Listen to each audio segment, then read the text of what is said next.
And there's some brilliant but simple tips on how to draw water.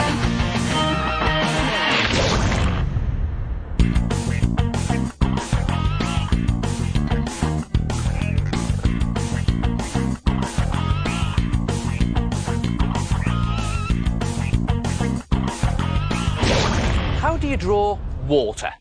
I mean, it's see-through, isn't it? So how can you draw it? Answer: you don't. You draw the shape of it and the reflections in it. Just think shape and reflections. I'll show you what I mean. So, okay, let's start with a small puddle. Just think shape. Now, it's not quite water yet, so think reflection. Just two lightly drawn lines there and there. And they give the impression that these are the reflections on a shiny water surface, a puddle.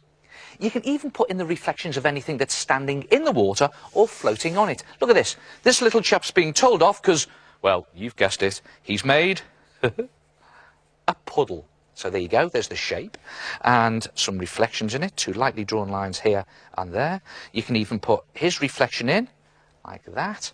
And look at this, little splashes here, just the shape and lightly drawn lines.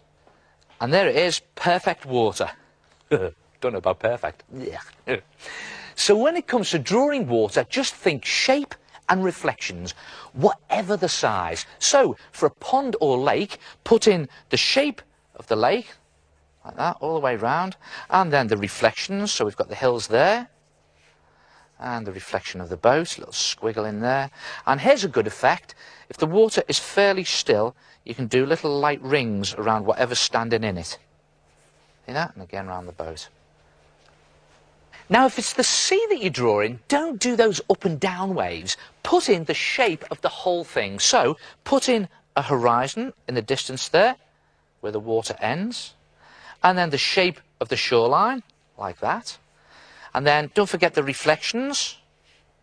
And if you want a slightly rough sea, just do lightly drawn lines all together, like that in the distance, nice and close together. And then just spread them out a bit as they get nearer. And then as they get really close, you can start to hint at the up and down wave shape. For a really rough sea, just do big waves, one behind the other, like this. But you don't want too many. Make them nice and big. Look at that. Really rough sea. And it's so rough, the reflections will be all chopped up like that. Easy, isn't it? So next time you want to draw water, don't draw the water itself. Draw the overall shape of it and the reflections in it. Try it yourself. For water, think shape and reflections.